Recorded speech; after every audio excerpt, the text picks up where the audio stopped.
Well,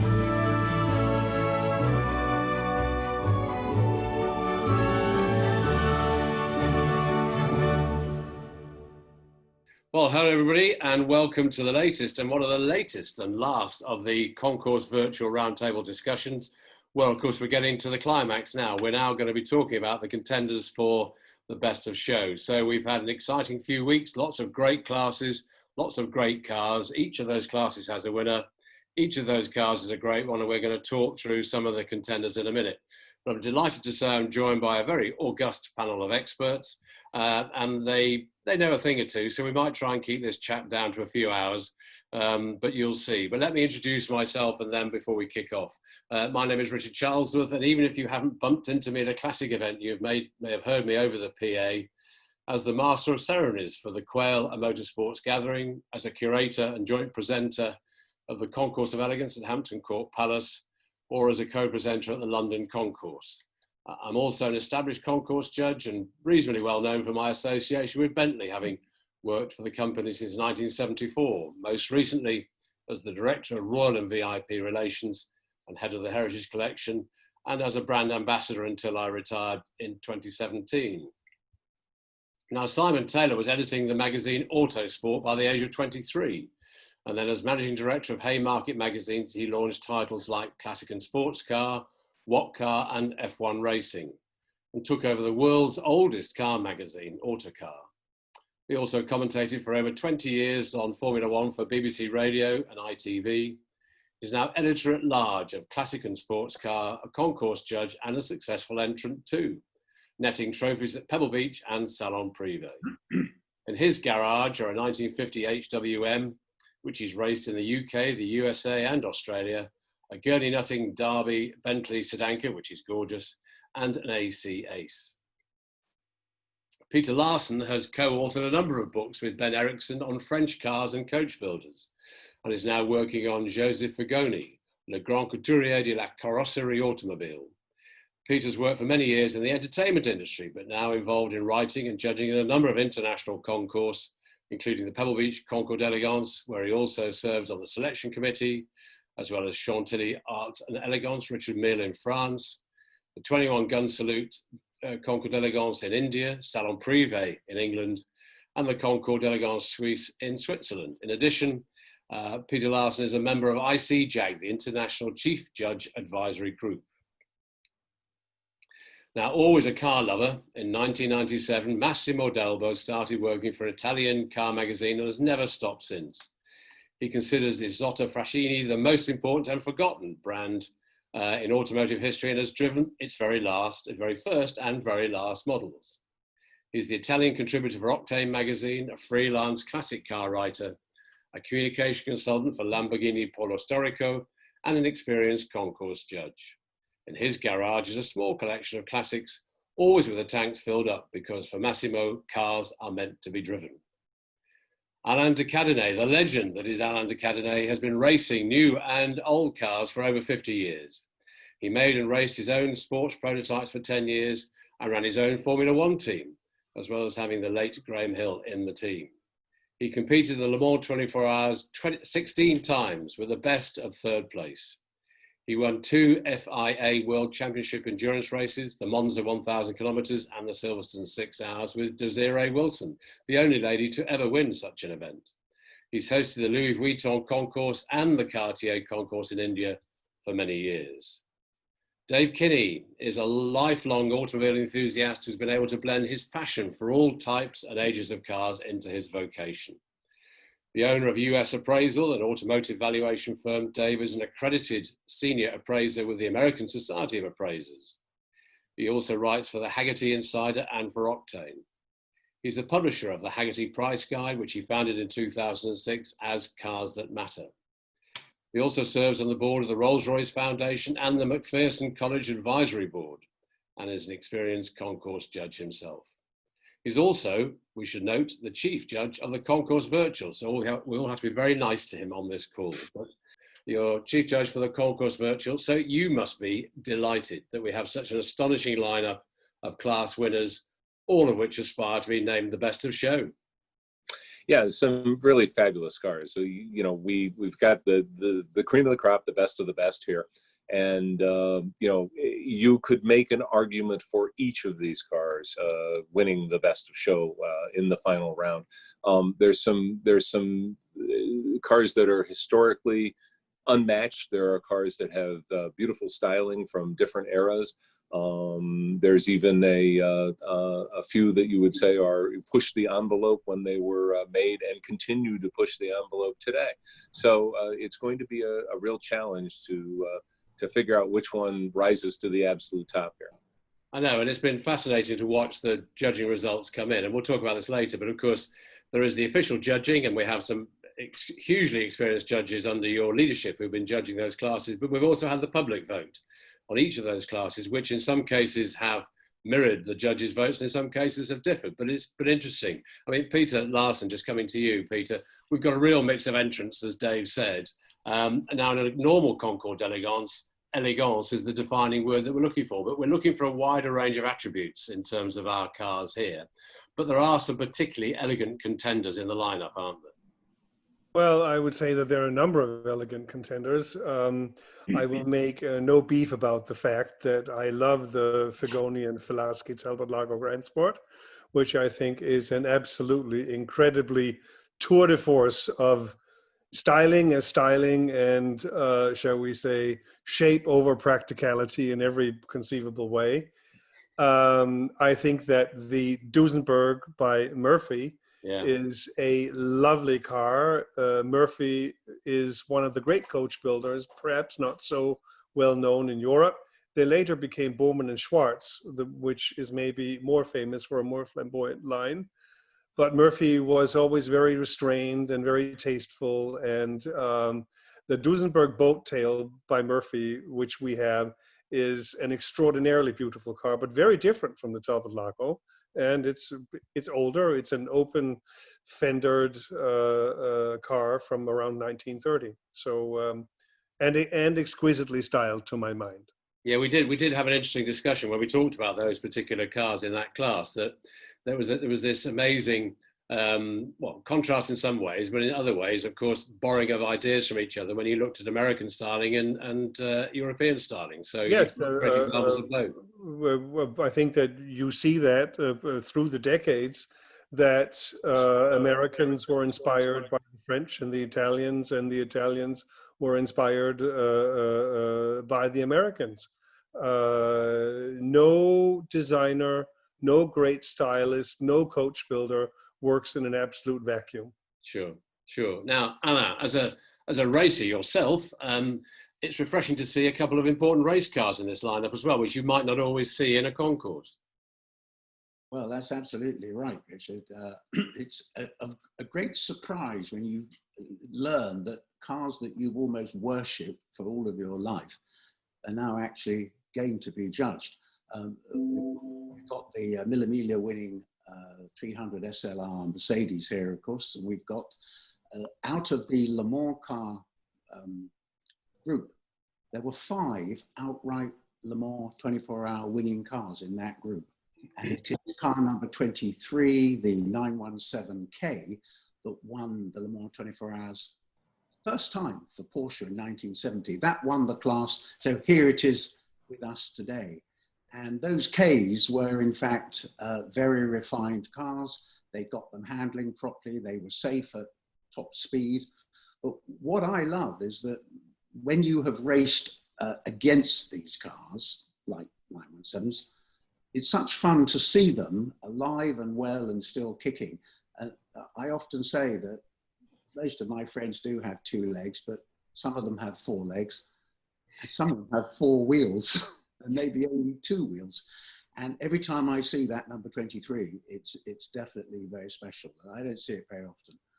We'll talk about it when it comes up, of course, and obviously 722 as well. So yes, very exciting to see some old mates showing up to be judged. Yeah, some great. I mean, Simon, you know, as Alan said, you know, there's some great historically important cars here. I mean, half of the attraction of a car is its provenance. It's the backstory, isn't it? So to have some historically important cars in this lineup adds to the profile enormously. Well, it certainly does. And this is a virtual concours and it's working terribly well, and we've got some absolutely superb cars in it. We would all prefer to be standing on the beautifully trimmed lawns at Pebble Beach or at Hampton Court or any of those wonderful places where we can actually go and smell the cars, even if we're not allowed to touch them. But part of this virtual concours for me is that, in a way, the history of each car has become even more important. You have cars that are one of many, but have a particularly good history. There are lots of, not lots, but there are several Porsche 917s around, but here we have the first Porsche Le Mans winner. And we also have cars that really, their history is almost more important than anything else. If you take the little MG Streamliner, which did over 250 miles an hour at Bonneville on a 1600cc engine, extraordinary achievement in the late 1950s. They had wind tunnels, but they didn't have anything like the current understanding of aerodynamics. And so everything to do with that car is its history, is its backstory. And certainly, if you're looking at two identically beautiful cars, maybe two examples of the same model, for me, the car that always wins is the car that tells you a story, the car that has got a special history. That is an enormous part of what the car has become. It is, and apart from there being race cars and road cars, I mean, Massimo, how would you advise judges to choose between something as different as a 1932 Duesenberg and a 1970 Lancia Stratos Zero? So different. Absolutely. Well, let's say in this way, I always say is we set you set the parameters for the judges to judge. So more or less to follow a format that is giving chances to both the cars that of course are so far between them. But on the other side, I always say to judges, always keep in mind that judging is not only brain and knowledge, but it's even gut and heart, meaning, you know, follow your heart sometimes is the best way. And when you look at these two cars, you see 40 years of evolution in every aspect in the art of car making, with two astonishing results for their period. So you start to say, okay, let's say the general parameter, we can have the historical importance of the car. What was the origin of the car? So why it was originally built? Yeah. And what is the legacy that he left behind there in the car world? And in this case, we see that the Duesenberg back in the 30s was most likely this very car was the one that created the famous motto, it's a Duesi.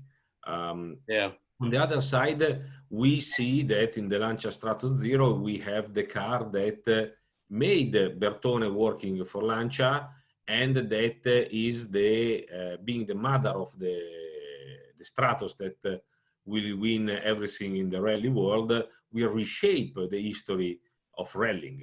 And so, you know, even on this, you have to put these factors on the value that you give in a judgment, because of course they have a relevance. Are completely original, very well-known history. That is something that they both share. And on the other side, you see that are still used. So are two cars that luckily are not kept in a barn covered and protected, but are driven by the current owners. That is something magic.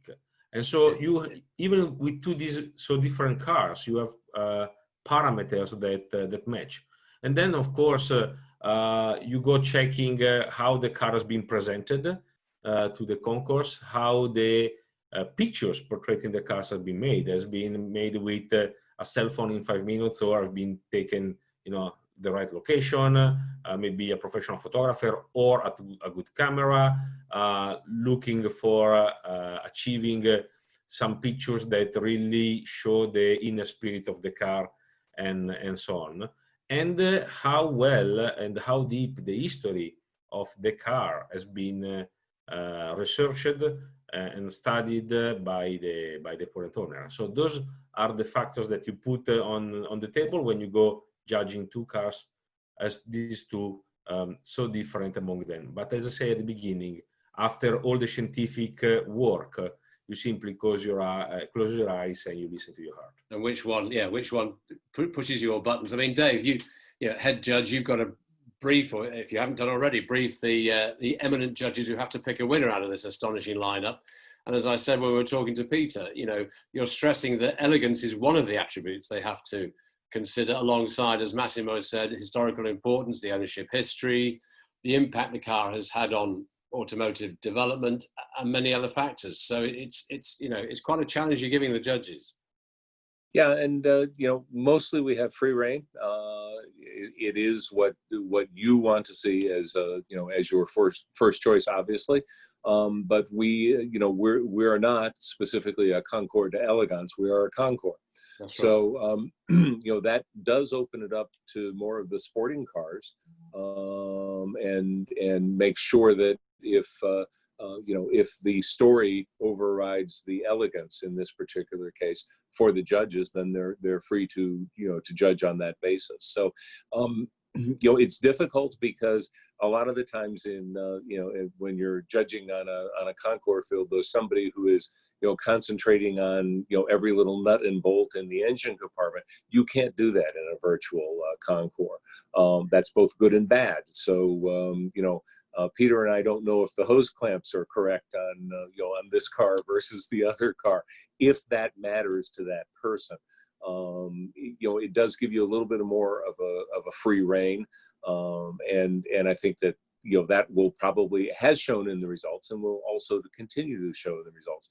I just wanted to go back, Richard, to what you said earlier. I love the fact that we have people's choice for each one of these one of these events, not just for best of show. And we've had some 1, 2, 3 finishes from the judge that were the exact same order as the 1, 2, 3 finishes from the people's choice. And we've had some that the judges chose 3 cars and the people chose 3 completely different cars. And I think that's wonderful. We've had some, arguably, well under $100,000 or £100,000 or €100,000 cars that won against $1 million cars. And I think that's also, that shows the value of the people's choice as well as the judges. So it's just been so much fun to watch these results blossom. And here we are coming up to the final blossoming here of the best of show. Well, that's right. And I think it emphasises Massimo's point, which we'd all agree with, is that as far as the public vote is concerned, some people will be very knowledgeable, a lot of people won't be very knowledgeable. So they are probably going with the heart rather than with the mind, because they may know less about the car than most of the judges will, all of the judges will. But it doesn't matter. It's what they like, what turns out. And it doesn't matter if it's as you say, a $50,000 car or a $5 million car. If they like it, they'll vote for it. So that's been part of the fascination. First car up, if we can all see this, is the 1893 Salverson Steam Wagonette that was the winner of the first class, the preservation class. And I had the honor of being the chief class judge for this class. And I can tell you that this was like every class, Dave, this was a tough class. And this is where, interestingly, this was our winner, and the public vote went for something else, which we also rated highly. But this was our winner. So now, not many of you guys were around to see this when it was first made. But here's this. This is what was the leading edge of technology in 1893, and there it is with its very happy owner, who some of us know. And the great thing about the provenance of this car, this machine, can you call it a car, is that it's largely untouched. All the important bits are the original bits. And the current owner, who's well known for being a preservation fanatic, is going to keep it that way. And as you can see, it's something that's used. You probably wouldn't go down to the shops in it, but it's a car that's used. I mean, Dave, what do you think about this as the first of our contenders? I have seen this car myself personally as well. It's best described as a road locomotive. and that's what they were. Originally they weren't. There wasn't an automobile. There wasn't a car, and so to somebody in the 1890s who saw this, it's a train, a steam engine without tracks. And there's both good and bad to that. I guess it was not the most easy driving, easy handling of all vehicles, but what a great example of preservation. I mean, there are a few that even come close to going back that far that haven't been either enhanced or quote improved end quote by owners during the many ages that this car has gone through, from incredibly relevant high tech to being incredibly irrelevant, back to being a touchstone of an era long gone. So I celebrate this road locomotive, this car, this automobile, whatever we decide to call it, as being literally a one of a kind from an era only 130 years ago now, 130 some odd years ago, but it might as well have been 50 lifetimes, because it's at least 500 generations of an automobile away from what we drive today. I know, it was fascinating in the discussion that, our second and third place cars were, very early cars. Obviously it's a preservation class, but it was astonishing to think that this was, driving around the roads of Great Britain 30, 40, 50 years before some of our, still old car contenders were even built. So it's fantastic that it survived. So that's the start. Anybody else seen this car? Dave, you've seen it. Anybody else seen this car? Well, Richard, just a consideration. You say this car was driving around before most of the car manufacturers that we know today were even thought of. Yeah. Yeah. Yeah, that's right. Astonishing. But and I hope you all applaud the choice we as judges made for this. The preservation class, we said, well, basically, this fits what it says on the tin. This is the car that just epitomizes preservation, and the fact that, everything about it is as it was made in 1893, made it, in our view, a very worthy winner. So there you go. So I think there's a philosophical point to make here as well, which is, and the key is in the word preservation, because we're all worried now in 2020 about whether we're going to be allowed to use our beloved historic cars 10, 20 years from now. Yeah. And why it's so important to have a car like this, a machine like this, and why it's so important that it doesn't just sit in the National Science Museum, but it actually comes out and puffs along the road, is that future generations will be able to see what transport was like 120 odd years ago. It's very important that these things should be preserved, but it's also particularly important, and this goes for an 8C Alfa Romeo or a D-type Jaguar or whatever it may be, it's very important that they should be allowed to run somehow, whatever the legislation says, whatever the restrictions are. These preservation cars are very important, and indeed all the cars we're looking at are important. We've all got to lobby like mad to make sure that we're still able to use these cars into the future. Point well made, Simon. But I'm going to move on to the winner of Class B, which is the Hollywood Legends, and this is, like they all are, another astonishing car with a great story. I mean, Massimo, you know a bit about this. I'm going to ask Alan and Simon about it as well. But look at this. Talk about preservation. We may recognise the first owner of this car. The second owner. Elvis the second owner. Elvis the Pelvis, yes. And that is a car that put together two important sides. The first one is exactly the importance of the model, because if we look at the post-war production of BMW, the 507 is by far, for sure, the most important classic to collect today, as is the 328 in the pre-war years. This car was used to race, and then was sold and then was used to demonstrate the 507 around, and then was bought by a very young military operating in Germany, that was Elvis Presley. He is the one that famously repainted the car from its original color to red because he was fed up with ladies writing their phone numbers or their name or their other lipsticks on the body of the car. So he hoped that having the car in red, that should have been less evident. And the car then went almost lost. Nobody know where it was. Then car was discovered, was not in good condition, and so on and so on. And at the very end, it ended up to be bought, restored with maximum attention to details.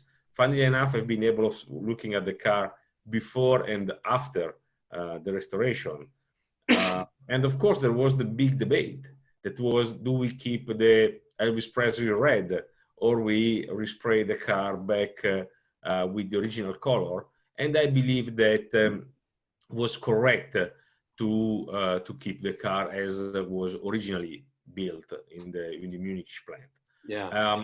Of course, this is a special car because it's put together, as I say, the technical aspect of being a beautiful, important, and most representative car for an important brand, and on the other side, linked with for a few months with the story of one of the most renowned singer that we ever had. Oh, for sure. I mean, Simon, this is a car that floats your boat. Well, it does, because I mentioned earlier about history. I mean, any BMW 507 is a wonderful car, a car we would all love to have in our garage. But here is a perfect example of how history can change the status and the prestige of a car. Not only, of course, because Elvis Presley owned it, although he didn't have it for very long, but also because Hans Stuck Sr. competed in it when it was before Elvis Presley had it. And BMW have presented their entry beautifully because they've shown how much work, how much painstaking work had to go into the car from the wreck that it was when it was found. And also, I think there's a great bit of archaeology going on here, what I like to call auto archaeology, because I believe I'm right in saying that part of the way that it was discovered was because of the work of somebody in the American BMW club who was sure that this car could be found, and it had been hidden for a long time. And a lot of work going back and back through paperwork and hunting through past owners went into finally finding it. And that's wonderful, because we've now got a superb and very important BMW 507, which 15 years ago, as far as anybody knew, had disappeared, had died, had gone. Anna, Yes, this is a reincarnation, really, in that it's been more than the original car. Interestingly enough, when Elvis had it, it was that creamy white color, but he was in the invidious position of pretty girls writing him messages with lipstick. And so he came up with the bright idea, well, there's so much red all over the car, why don't we paint it red? It was in a poor way, of course, all those pretty girls after him. But I think that BMW Group Classic have done a remarkable job returning the car to very much indeed today how it was when it was new, which is after all what this is all about. Mm-hmm. And I saw this car at Pebble Beach in 2016, and everyone said, oh, it's exciting, exciting, Elvis's car is here. And yes, it was. I mean, and they have done a fantastic job on it. I think that's really what has been appreciated by the fact that it won its class. It really looks the business today, and goodness knows what else it's come through, but here it is looking, I would hope, just about the same as it did when Elvis did his stuff in it.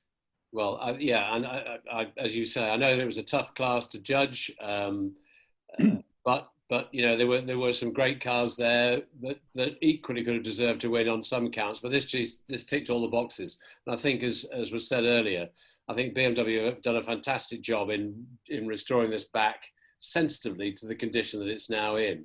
But Peter, let's have a look at this one. Yes. Now this, you know, aren't they all astonishing? But just look at this. Tell us about it. This is one of two cars built by Fagoni and Falaschi in 1938. The sister car went to the Paris Salon and then to London and was sold to England and remained in England for many, many years before it was bought by an American collector. This car was sent to the New York World's Fair in 1939, and it was without an engine, I believe. And then came the war, and the car remained in America. And years later, it ran for many years with an American V8, and then was reunited with the original engine that was found in Germany. It had remained in France. It wasn't finished by the time the car shipped. The engine is an absolute jewel. It is a 4-cam V12, which is the street version of the racing engine that went into the Delahaye 145 racing cars. And the design is one of Fagoni's absolute masterworks. The flow of the lines is absolutely incredible. It was widely copied. Sodomka in the Czech Republic and other coach builders copied these lines. Hartmann in Switzerland. And there is a very famous Bugatti Type 57, which was given by the French state to the Shah of Persia, which has, if we can look at the side view of the car, we can see the yes, we can see the sweep spears that run down the side of the car. This Bugatti 57, which is in the Peterson Museum, a lot of people think that's a Fagoni. It's not. It was built by Van Voren because the price quote from Fagoni was too high, and Van Voren was willing to build a cheaper car. The windshield rolls down into the bodywork, so one can decide to drive without the windshield. And I would say that this car in many ways is the epitome of the French style. We all know that there was a vicious, slanderous car dealer in London sometime in the 30s who coined the word phony and flashy for Fagoni and Falaschi. Oh. And to that, all I can really say is that Britain is the home of the Jowett Jupiter.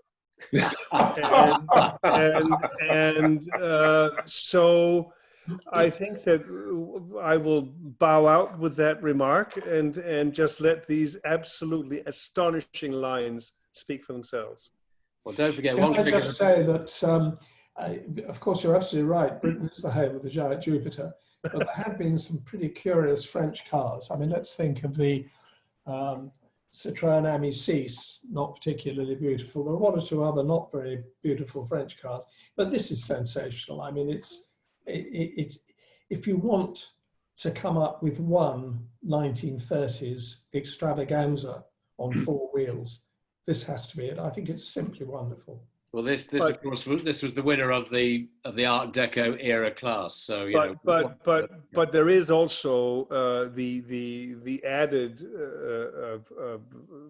thing that mechanically the engine is an absolute work of art, which I think that in some ways would rival the sculptured engines by that we see in other cars such as Bugatti or Alfa Romeo. It is a V12 4-cam jewel. At the world Fagoni and Falaschi expert, something I would love to know with that astonishing 4-cam V12, which, as you say, was successful in motorsport. Do you think that either this car or its sister were ever driven fast? Or do you think they were from the New York Interestingly, I have in my file, I need to search my memory now. This car here, for a while, belonged to Adrian Conan Doyle. And he would have driven it quickly. Pardon me?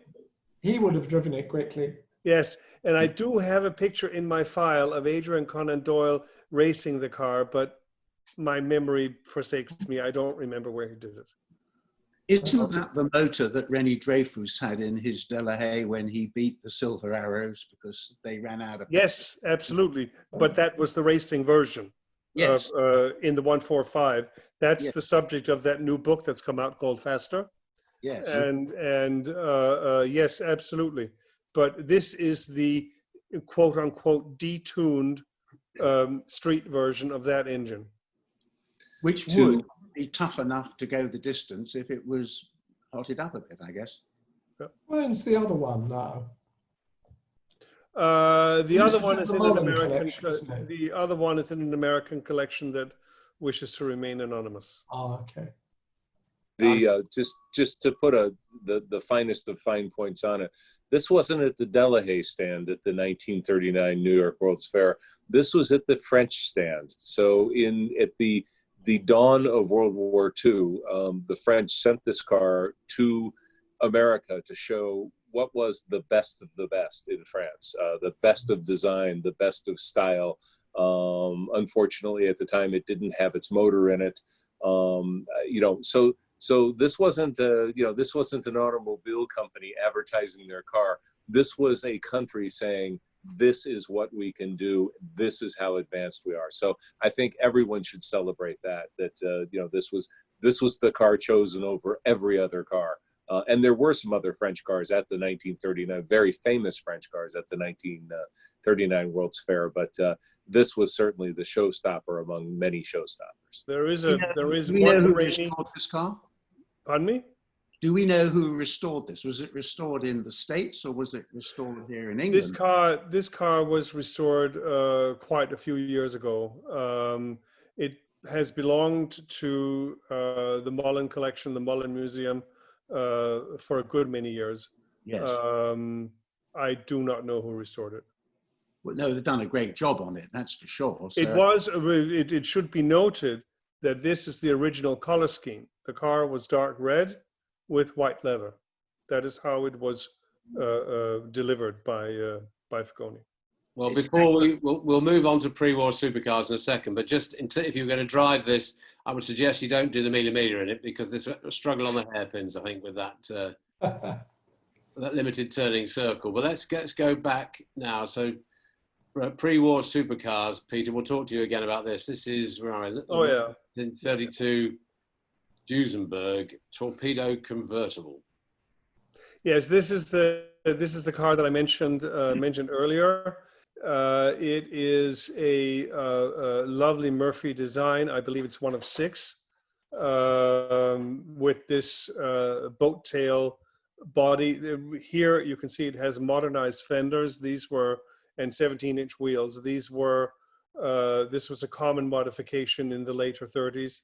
Originally, the car, if we can see the profile picture and the top there, that profile picture there, you can see that the car, this is the Walter Murphy coach builder picture.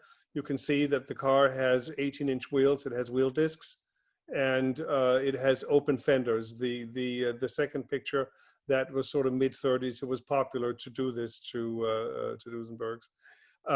The top of the rear deck is polished aluminium, and it's just a beautiful design. One of these belonged to George Whittle, the famous financier who sold out just before the Wall Street crash. He had one of these. He had the Thunderbird Lodge on Lake Tahoe, where he had a zoo with lions.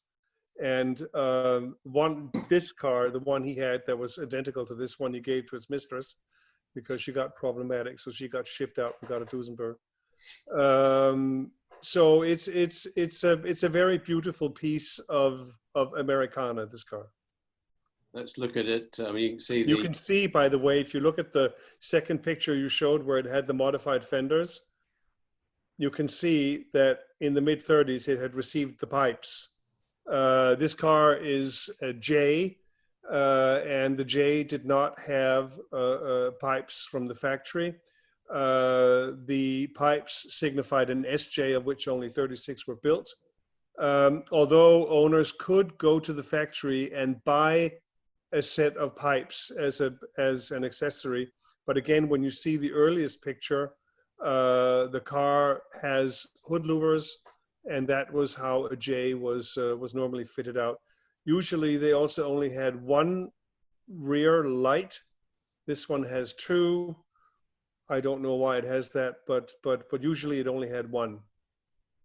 And you can see that it reads STOP stop On the brake light. Yeah, in the brake light, yes. Yeah.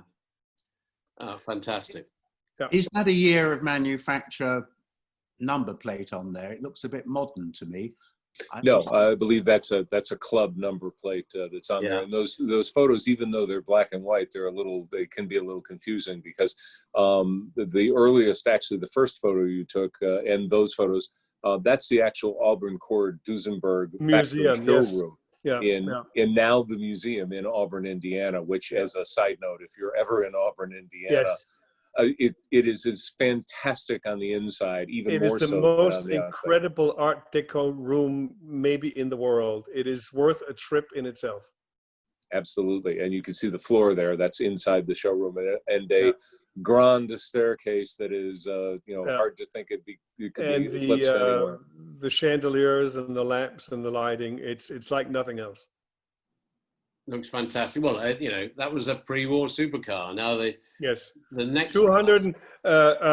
Yes. Before, lest I forget. Yes. A 7-liter straight 8 engine with double overhead cams, 4 valves per cylinder, and 265 horsepower in 1929.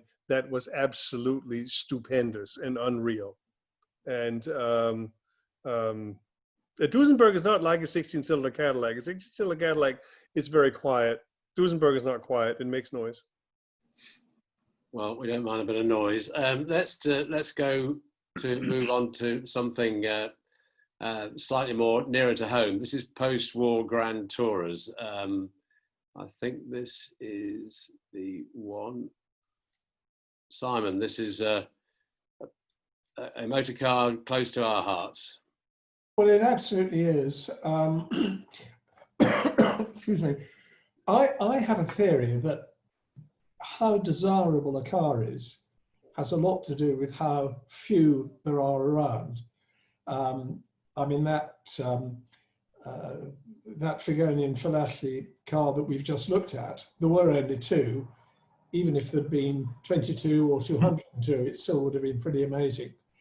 But I always feel with the original R-Type Bentley Continental that if they'd only made 5 instead of 200 and something, then this would be deemed to be one of the most desirable cars in the world. They are very desirable now, and the best R-Type Continentals peaked at about £1 million sterling. They've come down a bit now for obvious reasons. But this superb shape, Rolls-Royce were very anonymous. They didn't like to give the name of people who'd worked inside the company. And although H.J. Mulliner's name was put on that car, the design work, the body styling was actually done by a man called John Blatchley, who until long after he retired was completely unknown. He worked at Gurney Nutting before the war. As a very young man. He then joined Rolls-Royce after the war, and one of the great cars that he did was the Rolls-Royce Silver Cloud and the S-Series, the standard Bentley. Again, a car that's very familiar because they churned them out. There are hundreds of them, but actually a wonderful way to make a big 4-door saloon look elegant. John Blatchley actually styled this car, but he never ever got any credit for it. And it was only in his 80s when people were really researching the history of Rolls-Royce that they found that Rolls-Royce never wanted to give credit to any individuals in the company. And in fact, that was really why John Blatchley in his 50s eventually got fed up, not only with the small salary, but with the lack of any apparent approval. And that's why he retired to a little cottage in Sussex, where we found him in his early 80s, rather astonished that we all turned up in our Gurney Nutting Derby Bentleys and our R-Type Continentals. to say thank you. It's an extraordinarily successful way to make a wonderfully elegant, low, streamlined car that is a genuine four-seater. I think it's one of the great pieces of British 1950s styling. It's a proper GT car, isn't it, you see, because that was the original style of a GT car with a big sloping back. What's interesting is that Montague Burton, who's supposed to have bought this car new in 1955, he died in 1952. So I think it was quite a remarkable feat. But he had a son called Arnold Burton. Yes, right. I think this may well have been Arnold Burton's car. And I'll tell you something interesting, we'll get to it later. Arnold Burton was very likely the owner of a Porsche 917 as well. Because the one in which John Wolfe was killed, because correct. John Wolfe was married to Arnold Burton's daughter, wasn't he? I was coming to that. Oh, I'm sorry, forgive me.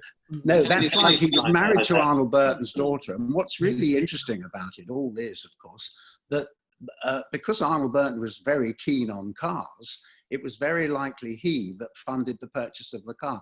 It was me that told John Wolfe that the factory were very keen to have a private entrant to run that 917 at Le Mans, because they offered it to me. And I said in a previous broadcast that I phoned up Frank Gardner, and because he was doing all the testing for Porsche at the Nürburgring on the new 917. And I said, what do you think? They'd like me to run one at Le Mans for them. And Frank said, he was an Australian, Alan, my boy, would you like to live or do you want to die? In other words, do not drive the car. And so really the chap who, I think this is more likely Arnold Burton's car, I rather think. And so it's linked to another car that we've got coming up in the show. Well, yeah, if I can just chip in here, I mean, Montague sounds so much better than Arnold, so probably that's why it's selective memory for the Burton family. But I think with this car, as you said, Simon, 218 were built. This, in my view, of course, I'm an ex-Bentley boy, so I'm biased, but this was the Bugatti Veyron of its day for the early 1950s. To have a car that could cruise at 100 miles an hour with 4 people up and luggage, or do 120 if they wanted to, all aluminium body. And the people who owned them were like a who's who of motoring greats at the time. And, can I just come up with another little point, which Alan alluded to, which really interests me, how the terminology can change as time goes on. A Grand Touring car, whether it was a Grand Touring in French or a Gran Turismo in Italian, that really meant a car for the Grand Tour. And it was usually a 4-seater. It had room for suitcases in the back. And it was a car that you would drive across Europe without getting tired when you got to your hotel in the evening and had your first aperitif before a jolly good dinner. That was what a Grand Tour was. And this really is a Grand Touring car. Of course, the terminology GT started to become started to be referred to much more sporting, a closed 2-seater. And then, of course, when the Ford Motor Company decided to put the words GT on the back of a Ford Cortina, then the terminology had pretty much changed. Is this a big bore? Has it got the 4.9 in there? If it's a, what is it, 55. 55. Probably is if it's 55, because Yeah. they kicked off at 4.5. And I just remember when I was younger that if anybody had one of these, the first question, has everyone got the big bore engine, you see, because that was the happening mod to have in period. It was. No, it's The great. people who usually ask that were themselves big bores. Right. Well, on that, now that was the post-war Grand Tourers from 45 to 59, but then we move on to the post-war Grand Tourers from 60 to 69, and Alain will tell us a bit about this car, which is, I mean, it's an important car, important model, but this is a particularly important example of it because of its history, Alain. Yes, indeed. They took 2 cars to that Geneva show, and the very first time that the press and the general public got to see one of these cars, this was it. It was this actual car which was first shown. and it created instant applause and questions asked, and everybody gathered around it. And this is chassis number 5, I rather think. Oh, 0, is it 5005? Or is it 7? No, 5. 5, yeah, this is chassis 5. And then what they also had with them, which is actually a car that got started up and driven, was chassis 002, which slightly, you know, they were both built in the same week, I'm sure. But just look at that, you see. When you think it was originally designed as an open 2-seater sports car, and yet this GT version, we all had photographs of this on our study walls at my boarding school. Bridget Bardot came down and the E-Type went up, because that was the thing to have in your study.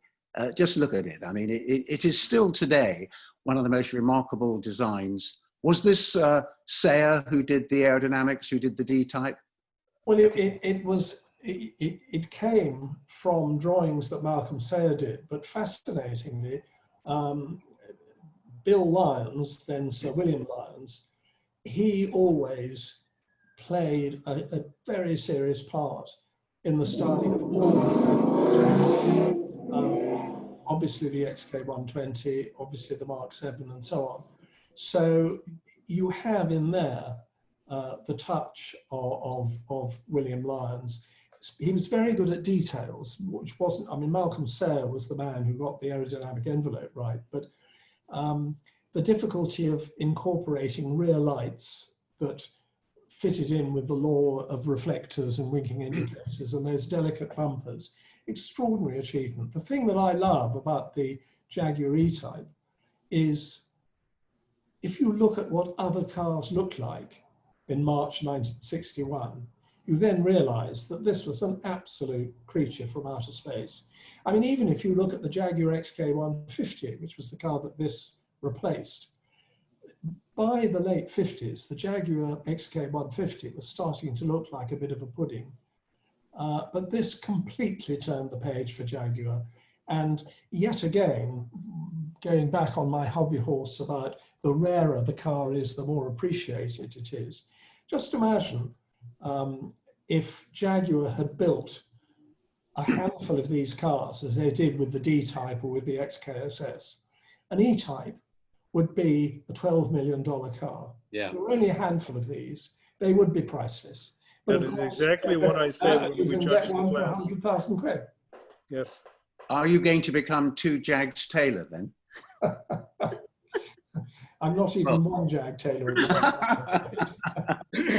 Let's move on. Yeah, Peter, you were just saying, you when you judged it, you made that point, didn't you? About I made precisely that point, Simon. I couldn't agree with you more.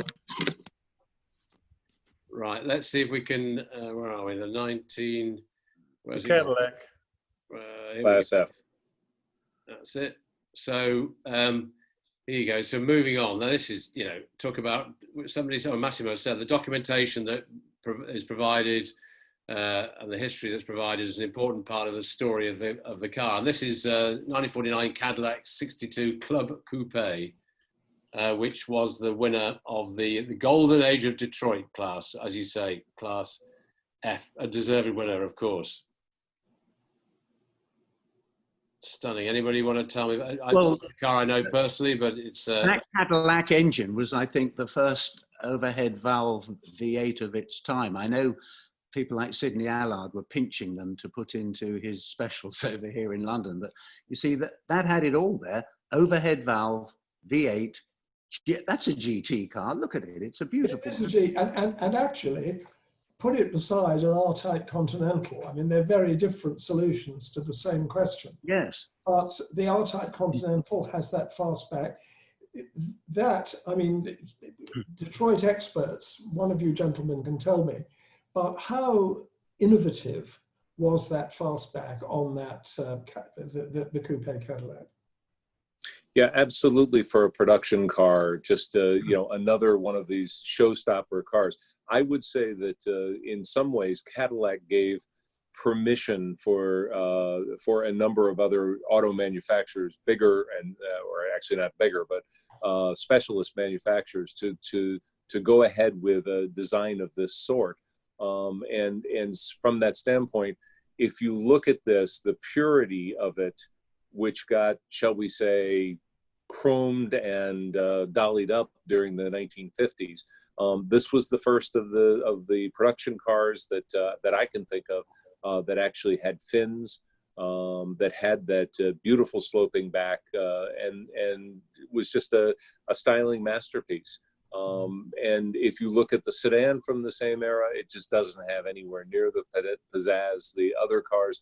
So it was just this model that kind of changed the world of styling for major manufacturers. It gave other manufacturers permission to like you said, Simon, to give their interpretation of those same sorts of things.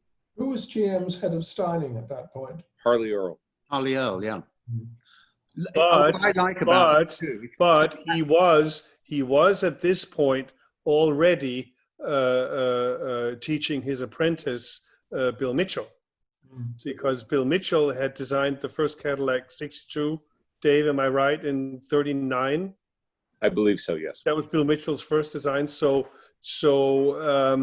Yes, Harley Earl was the chief of design, but there may be quite a bit of Mitchell in this car. Oh, there was unbelievable talent there that was working at General Motors at the time. So, it's just like, the design houses, that the independent design houses that sometimes, cars get attributed 100% to somebody, where in reality they were the major domo. They were the person who made it happen, possibly, but it might not have been all of their elements of design. So, we can say that about almost all design houses where there's more than one person working there. So, does it have all its broadcast sheets and paperwork to go with it? Yeah.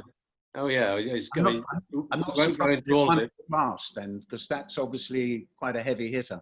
And I said I like that year of manufacture number plate on it, because I always. There we go. There's the customer's order, an invoice. I mean, it's got all the paperwork. Very tasty machine altogether. Oh, it's lovely. And I wonder if that wonderful peppermint green is the original colour. Oh, I love it. We'd look good in that, Simon. Presumably.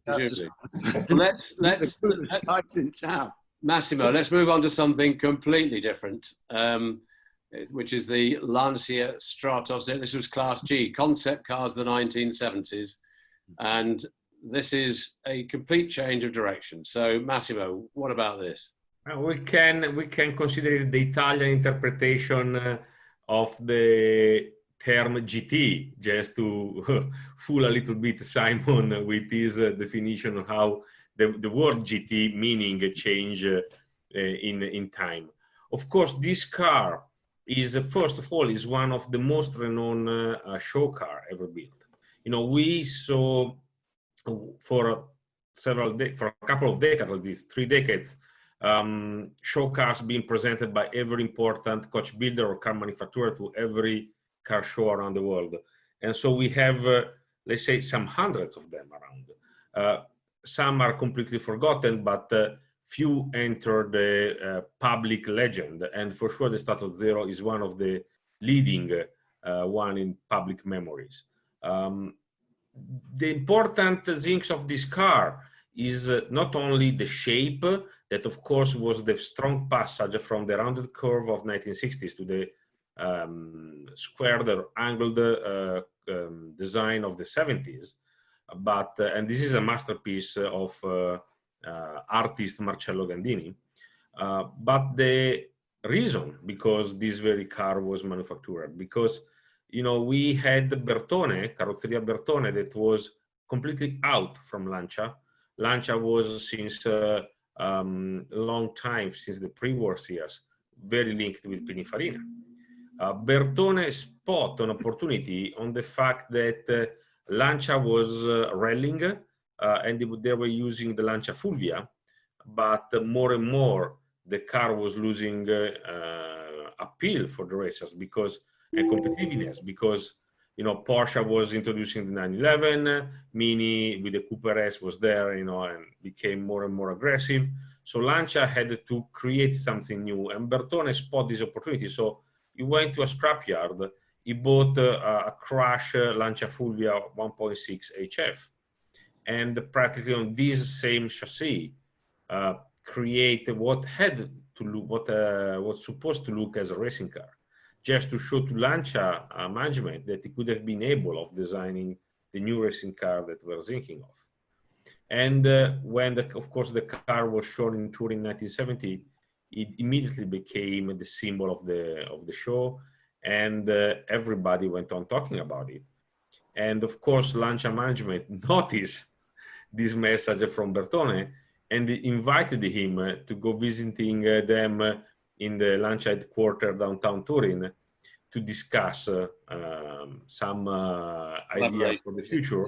And famously, Nuccio Bertone drove the car, that is a fully open exhaust, so it's quite loud, to the meeting, and he did not stop at the entrance. He just passed under the bar of the entrance, creating quite a stir inside the factory, and of course getting noticed more.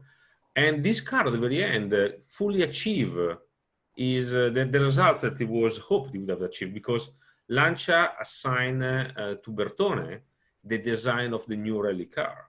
Of course, the new rally car will be completely different, because the new rally car will be the Stratos with a 6-cylinder engine with a different shape, because of course you cannot racing with this. But this is the reason why this car is so important, because practically exactly fulfilled the purpose it was built. And it was driven. Bertone and these men drove the cars to several shows, and they drove on the highway. They went 100 miles away to Milano. There are famous pictures of the car downtown Milano with people looking at it like in a sea of Fiat 600 or 500 and some 1100. You were seeing these spaceships roaring around, and was really a hit. So I think that is a well-deserved success that this car that is owned by a private collector in the USA that asked to remain private and drive the car around still. It's a well-deserved success. Well, it's astonishing, and like every class winner in the Concours Virtual, it's an outstanding example of its type. So that was the concept cars of the 70s. Now this is, Alain, this is a car which caught your eye as well, but this is the modified German air-cooled. This is a 52 Porsche 356 Streamliner Class H. Yes, Delwyn Mallet, who built this and spent some 40-odd years doing it, had always wanted to have a Gemünt-built Porsche. They made very few of them when they kicked off after World War II.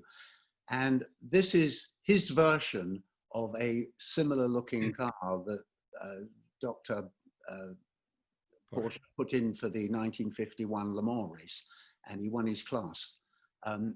Those Gemünt coupes are extremely expensive, and so what Delwyn decided to do was buy, I think, a 1952 split window coupe that was pretty rusted out and had it, and redesign it and convert it into what you see here. I think he's done a very, very fine job of it. It was a great labor of love that took him ages. And he started this car long before the word outlaw was applied to this style of car. And he's done a fantastic job with it. And he's obviously very happy with it.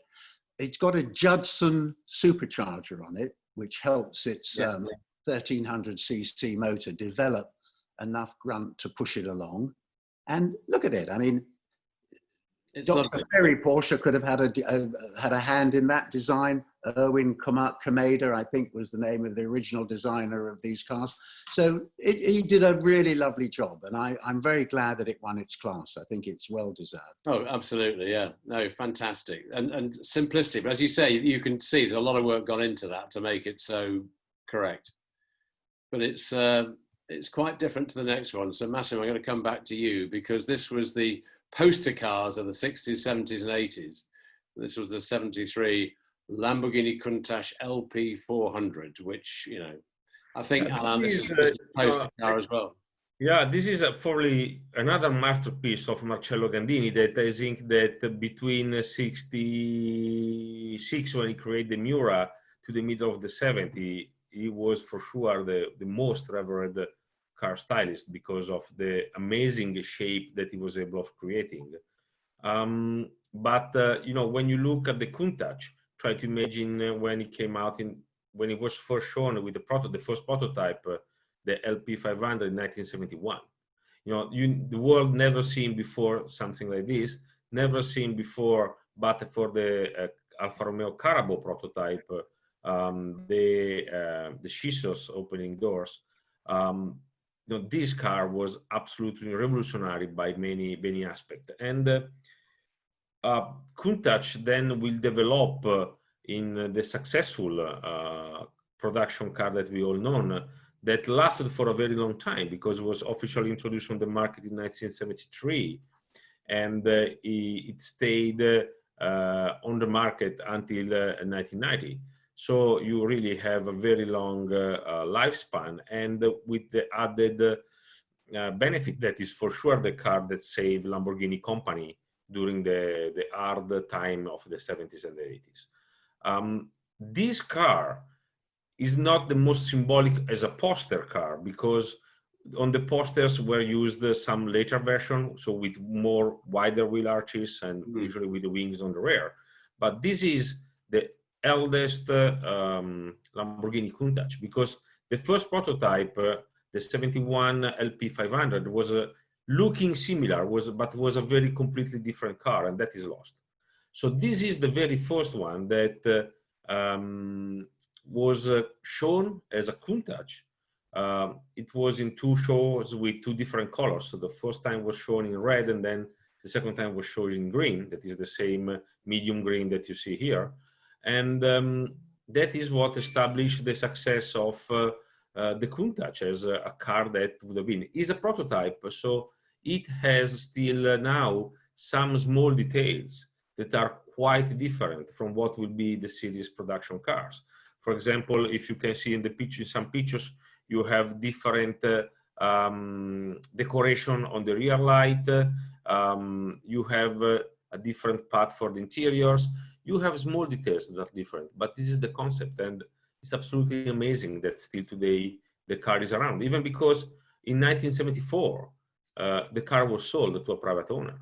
And so the car was used, was driven around, and then went lost for several years before being rediscovered in a Swiss bar and bought back by Lamborghini company. And the car was not perfect, but was sound.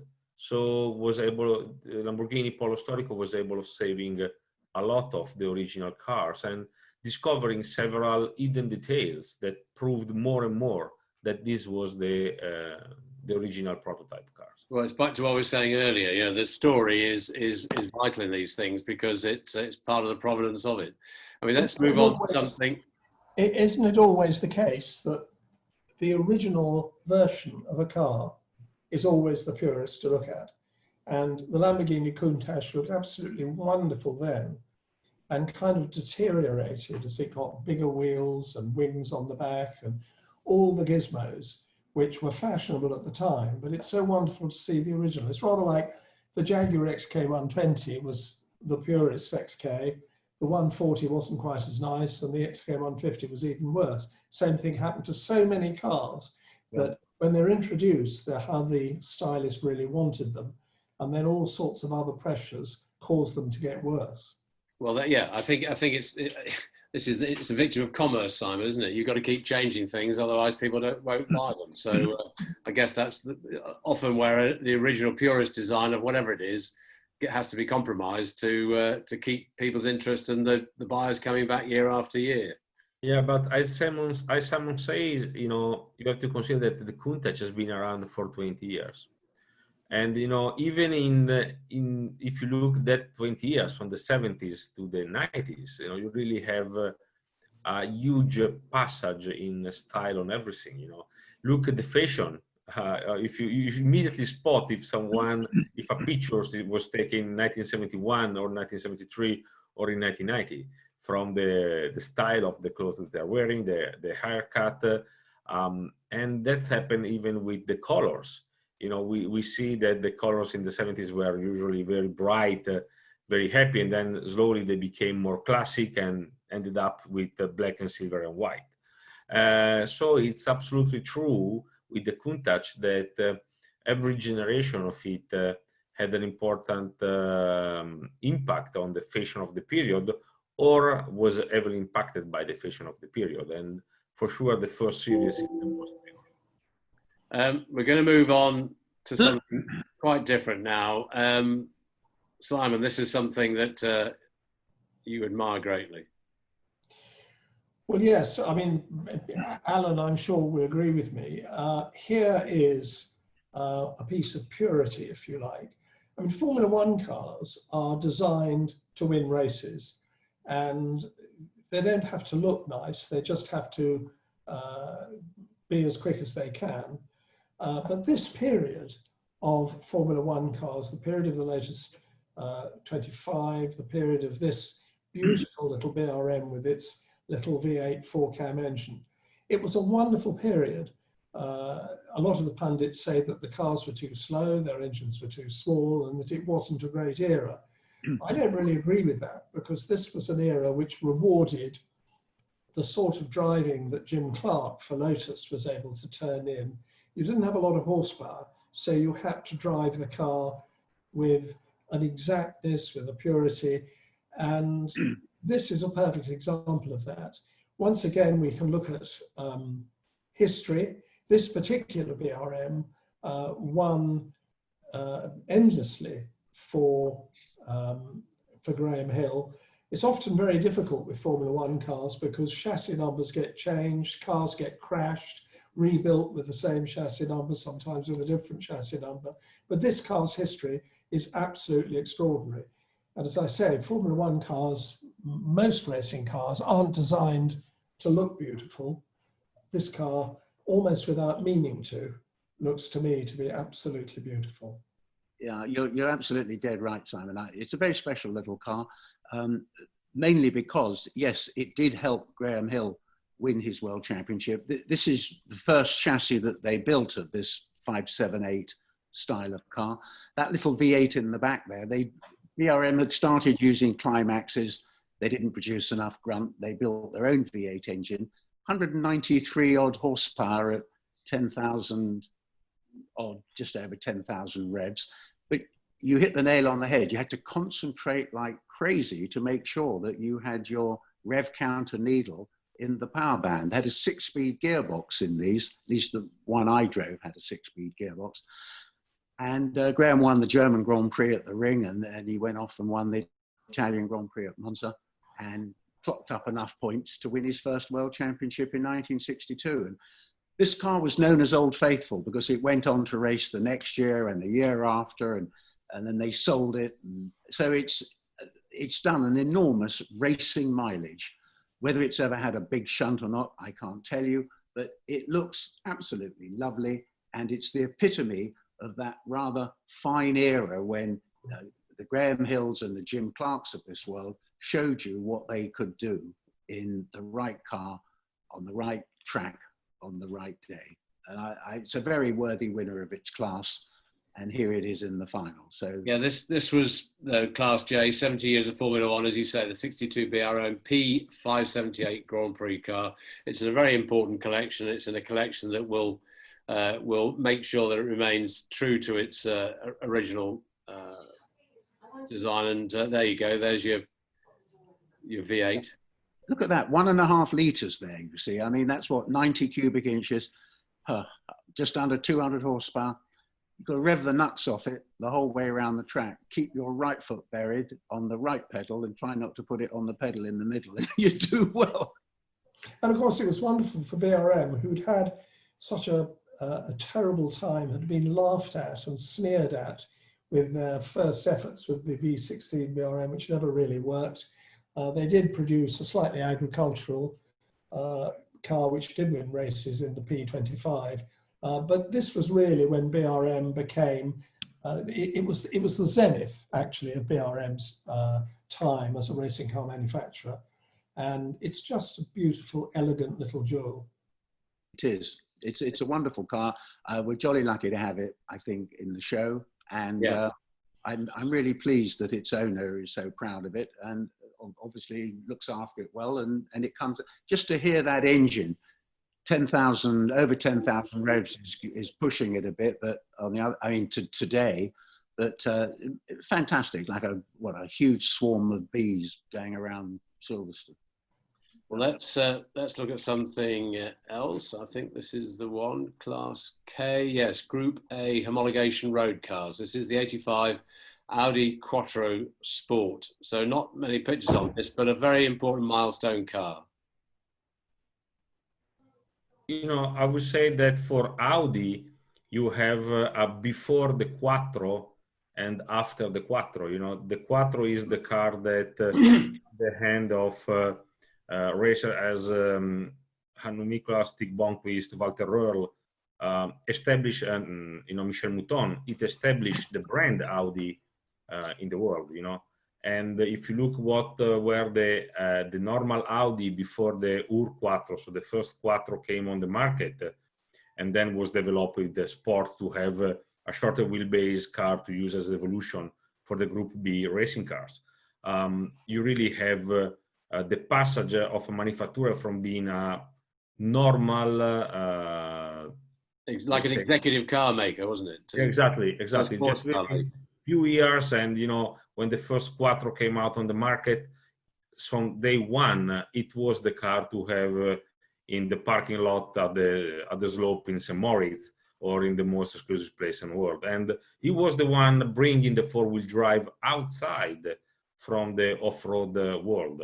So, and I would say that the sport version was the first time that in modern time where you have a manufacturer just manufacturing the 200 pieces required to have the homologation achieved for the racing cars. And this is what you have. And all the cars were pre-sold even before being built, and each one had the color of the racing color of the country where the car was sold. So this being red means that it was originally sold in Italy. The white one were the ones sold in Germany. The green one were the ones sold in England, and so on and so on. I think that only one was made black, but that was for the Mr. Piech, that was the owner of Audi. Well, there's a surprise. Have the power enough to achieve what he wanted. It's not a Concours d'Elegance, is it? Because that's another car that proves that if you build a car to race or to rally, it doesn't matter what it looks like. And the short wheelbase really does make it look a pretty dumpy little pudding. It's not elegant, but I mean, when you see them in action, my God, and they're still around in hill climbing and so on in the UK. A fantastically efficient piece of kit. They look very fast as well as being very fast when they're going up a hill like Chelsea Wall. Let's move on to something that, well, we could talk about all night, but such an important car. And before we press the record button, Simon, you and Alan were chatting about this, and yeah, this chap here has something to do with the importance of this particular car. He certainly does. As I said before, you see, we all read these wonderful books at school on going on adventures, you know, against Napoleon, or going on adventures with the Duke of Wellington. But somebody produced motorsports letter that Dennis Jenkinson had written for publication in 1955. And we all read that. And all of a sudden, we didn't want to be soldiers or pilots. We wanted to be racing drivers to emulate this amazing gentleman, Sir Stirling Moss, who's recently passed, as we know. He's no longer with us. But that was, without any doubt at all, the singular most extraordinary feat of all time in motorsport, to me, and I think an awful lot of other people. And we've been talking about it almost every week ever since he did it. I can hardly get into a conversation with any racer when the subject of what Stirling and Jenks did on, I think it was May the 1st, 1955, is unbelievable, unbelievable. Well, I was extraordinarily privileged in 1995, which was the 40th anniversary of Stirling's victory. I did the Mealy Mealy. Of course, it's not a proper 1,000-mile flat-out race anymore. It's now a 3.5-day rally. But Mercedes got the car out of the museum. Stirling did it. Dennis Jenkinson said, I don't want to do some rich man's Ponzi rally. I've done the real thing. So Sterling said, well, you better come, boy. I spent 3.5 days sitting where there you see Dennis Jenkinson with his pudding basin helmet. And what a privilege to sit next to Sterling Moss. Although it's not meant to be a flat out race, I can tell you that Sterling doesn't enjoy driving slowly. And we had to get to each control to the second. You got a penalised 1 point if you were 1 second early or 1 second late. But Sterling just wanted to drive flat out. And so my job as the navigator with all my stopwatches, you weren't allowed to have modern rally electronic equipment. You had to have what they had in the 1950s. So I sat there, pouring rain, with all my notes running off the pad, with my stopwatches, and Sterling always arrived early everywhere. He would drive absolutely flat out, and then he would arrive at the control. And my job was to stop him 100 yards before the line with my stopwatches. Sometimes he was so early that he put over his eyes one of those things that you given on an airliner when you want to go to sleep. He had these sort of iPads, and he put them on over his helmet, over his eyes, and went to sleep. And I then had to wake him. I worked out exactly how long it took to wake him up, get his iPad off, get the car started, and do 100 meters up to the finish line. We got it done pretty much to the second in the end. It was a huge privilege. And I can tell you that car, it's got its exhaust pipes on the left-hand side. I'm sorry, on the right-hand side. It's a left-hand drive car. So the exhaust pipes come out completely unsilenced, 2 huge pipes just under the navigators there. If you stop at that middle picture, you can see those 2 huge drain pipes coming out of the side. And I was completely deaf by the end of the first night. The thing started at, as I remember, 1 o'clock in the morning or something. And what a wonderful way to go deaf. I mean, I am pretty deaf now, and that car is the culprit. Jenks was deaf for the rest of his life, I rather think, actually. I think he probably was. They were wearing earplugs. He was wearing earplugs. When he wrote the book about the experience, he clearly write that they were wearing earplugs, because otherwise, between the buffeting of the air and the exhaust screaming on his ear, would have been completely deaf at the very end. So, Massimo, I was wearing earplugs, but you know, unless I put my head in a bucket of water, the noise still penetrated. One of the entertaining things was trying to communicate with Sterling.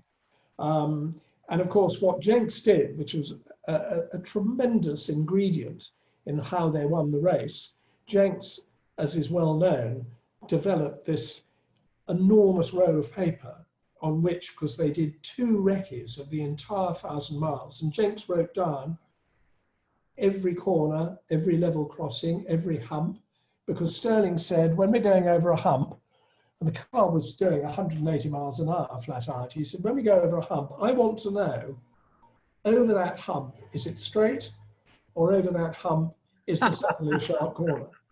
And he and Jenks developed a very simple form of hand signals, so that Jenks, reading off his incredibly detailed notes in his very detailed, tiny handwriting, was then able to communicate to Sterling.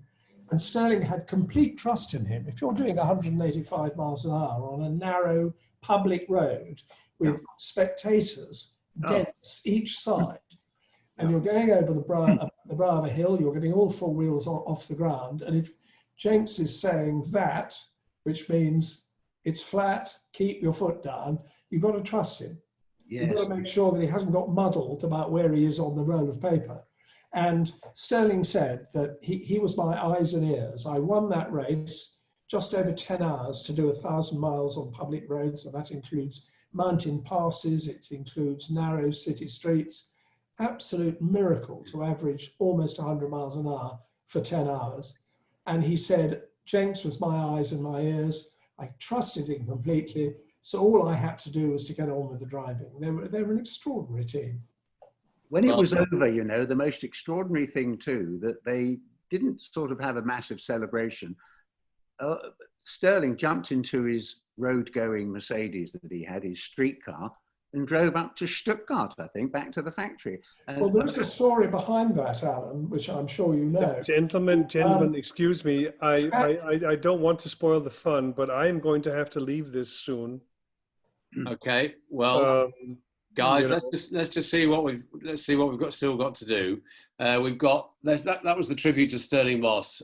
We've got Le Mans 61 to 70, the early Bonneville races, and then the winner takes it all, which is the Talbot Largo. So may I suggest, Peter, let's just cover the Talbot Largo before you go.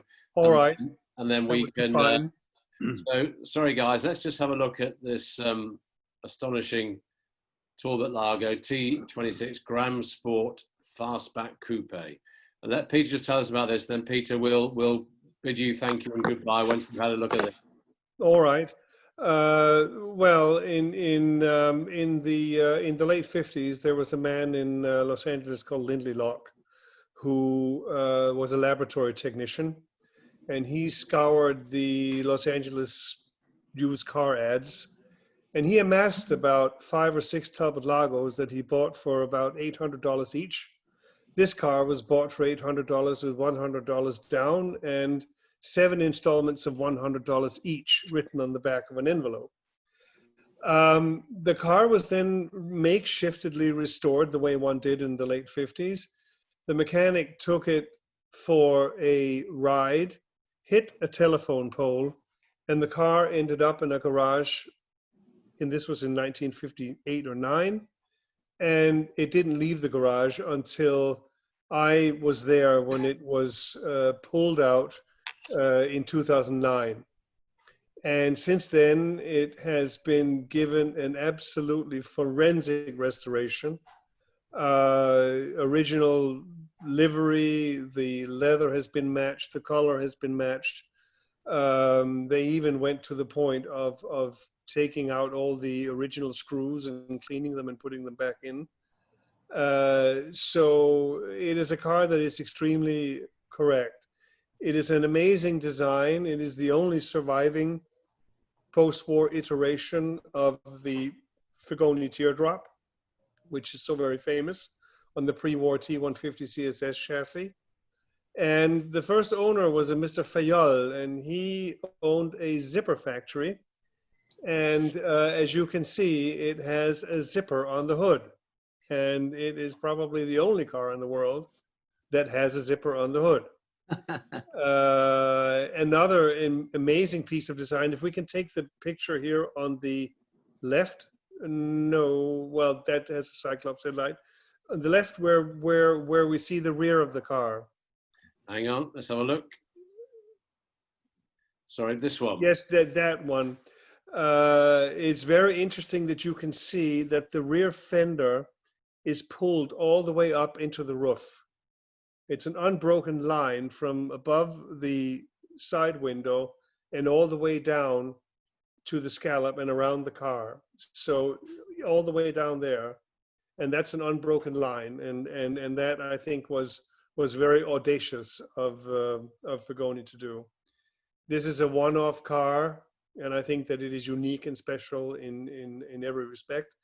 The Grand Sport was the last chassis that was ever offered to the public as a chassis only, meaning that it was only for the trade.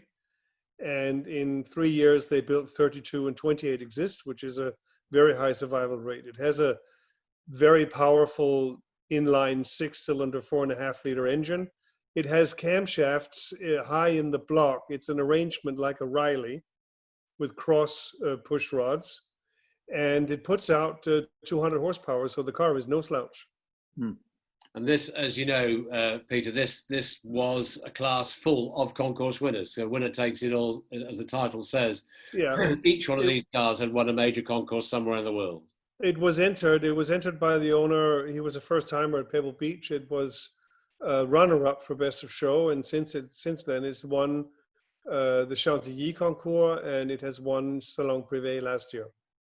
So a deserved winner of the winner takes it all, and obviously therefore one of a number of cars that's got to be a hot prospect for the Best of Show with us. Yes. But Peter, thank you very much. I know you've got to run, but thank you very much for that. We're taking a long time because we're having fun talking about cars, but thank you. appreciate Yes, I do need to leave because I have an engagement.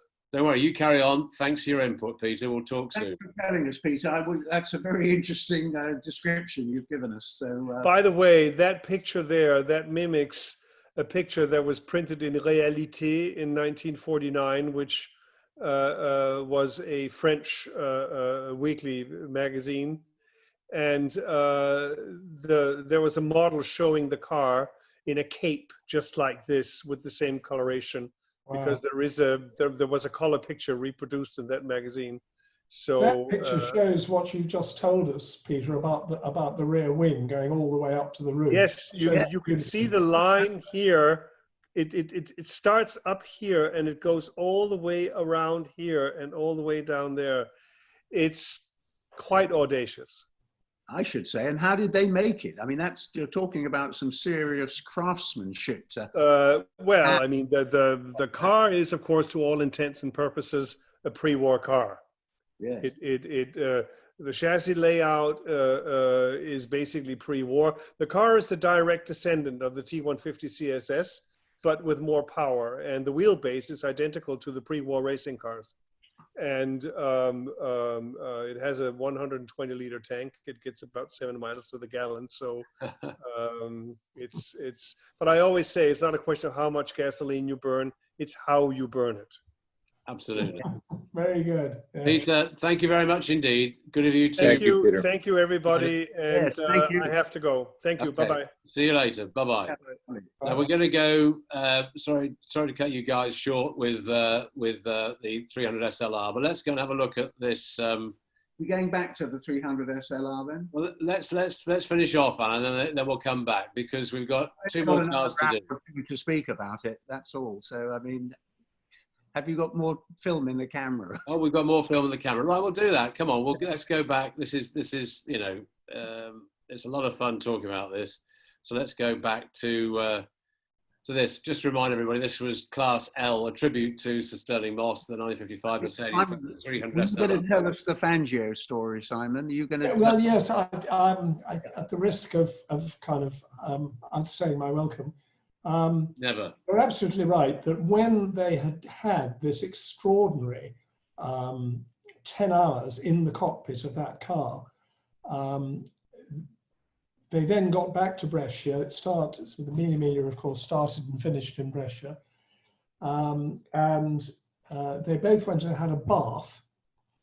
And then Sterling, it was now 8 o'clock, 9 o'clock at night, he got into his Mercedes 220 saloon. He said he was still so pumped up by this extraordinary race. He knew it was one of the greatest races of his life, one of the greatest victories. And he was so pumped up, there's no question of going to sleep. So he jumped into his Mercedes 220 saloon and drove to Stuttgart so that he could have a Monday morning meeting with the Mercedes directors and tell them how the race had gone. And Jenks told me all about this afterwards. And he said, well, you see, it was because of Fangio's pill.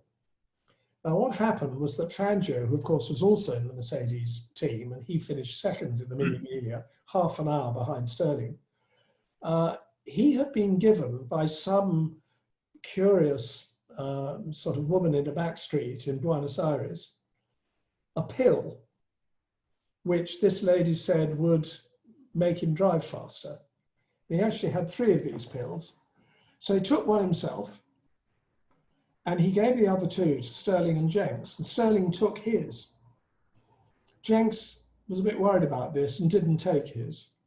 And once they were back at Brescia and Jenks had had something to eat, he went and slept for 12 hours because it had been a pretty tiring day. Sterling, meanwhile, was driving to Stuttgart through the night.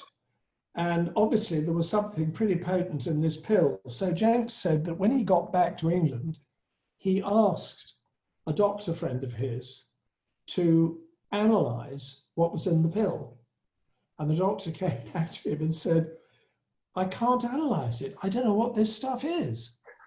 So Jenks said, well, if he could ever get the formula, he could probably make a fortune. But obviously for Sterling, the pill worked pretty well. Well, And there you go. I'd like to ask you all a question, actually, because somebody asked me this.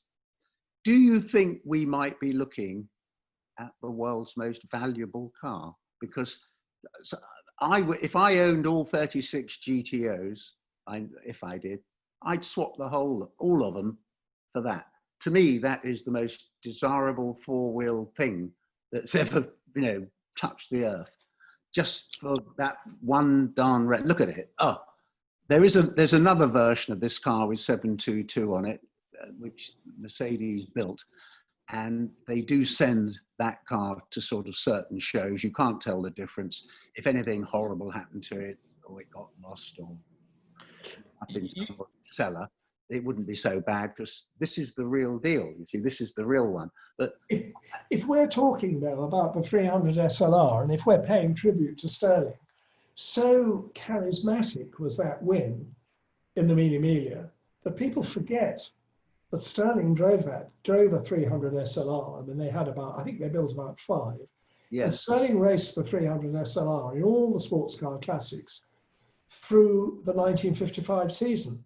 And he didn't win Le Mans only because after the dreadful accident which killed 84 spectators, Mercedes withdrew the cars.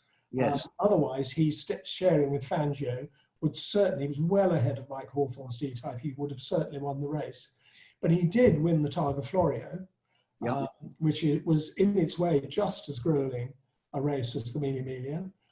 He did win the Tourist Trophy at Dundrod. Rear tire exploded, took all the bodywork away, but came into the pits. They managed to scrape most of the loose stuff off the back. He rejoined with a very battered looking car well down the field. And of course, being Sterling, he carved his way up to the front and won the race. So the 300 SLRs were worked pretty hard. They also built one with a gull-wing coupe body, which the Uhlenhaut drove it around, yes. I mean, I think that car is still in the Mercedes Museum. That would be my choice. There are 2 of them. Mercedes. What, 2 gull-wings are there? Yeah. One with... I agree with Alan, it's a wonderful car. Yeah.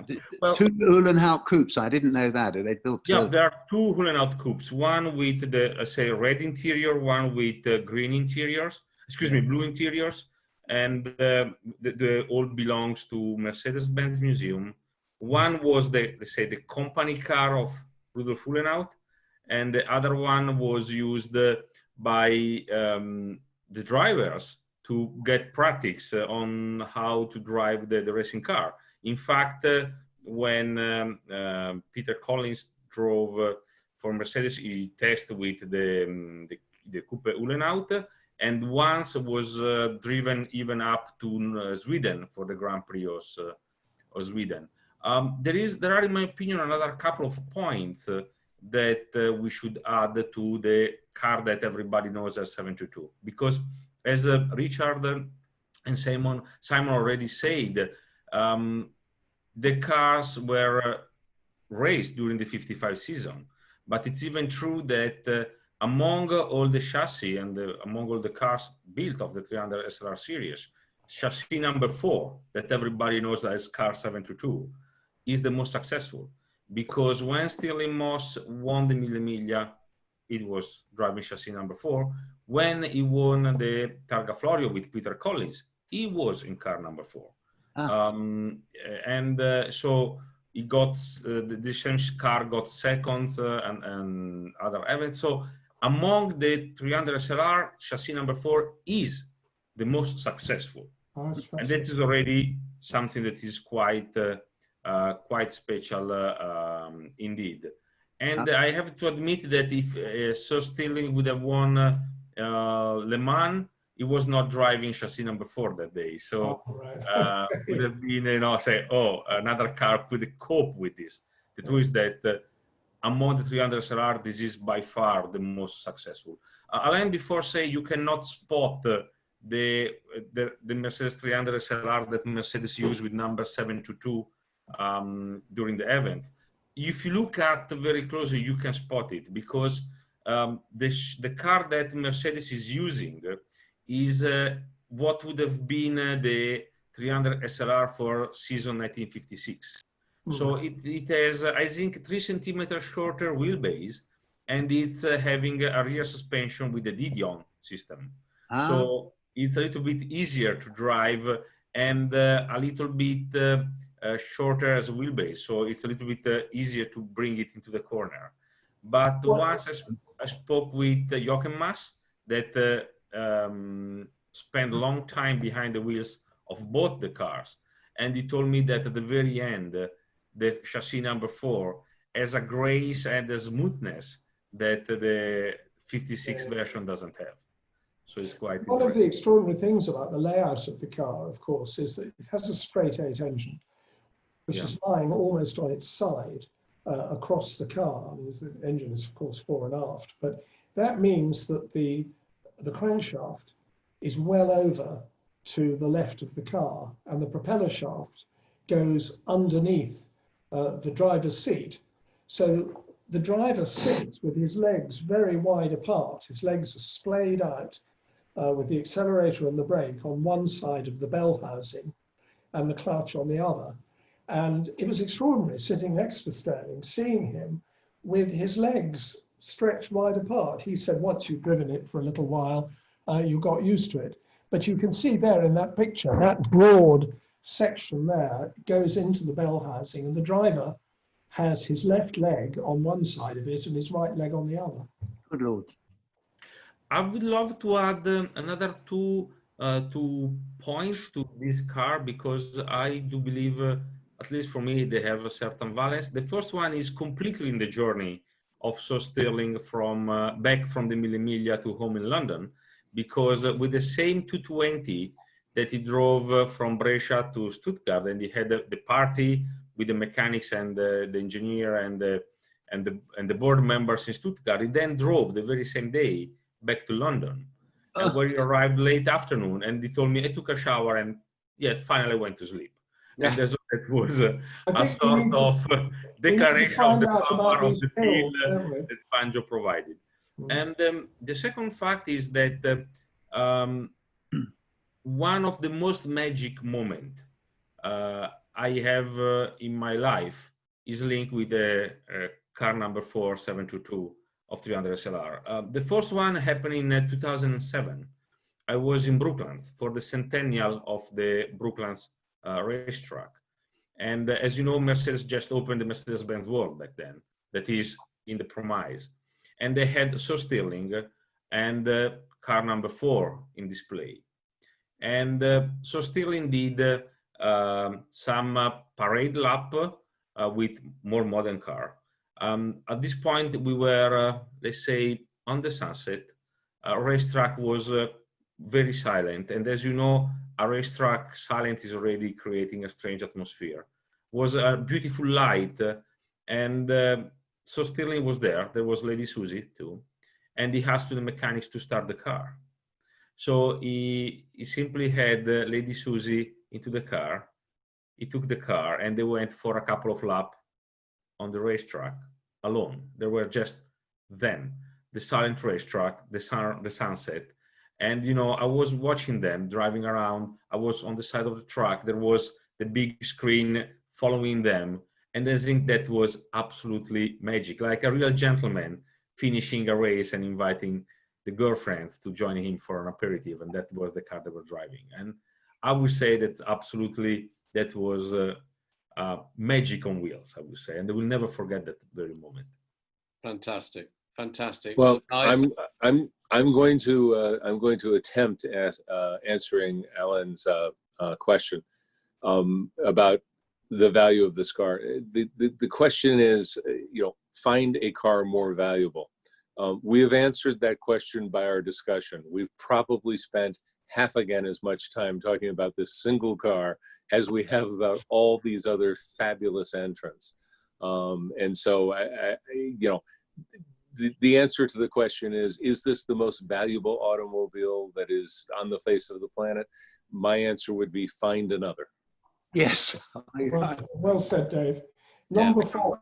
When you base the value on the car, you have to use the normal criteria.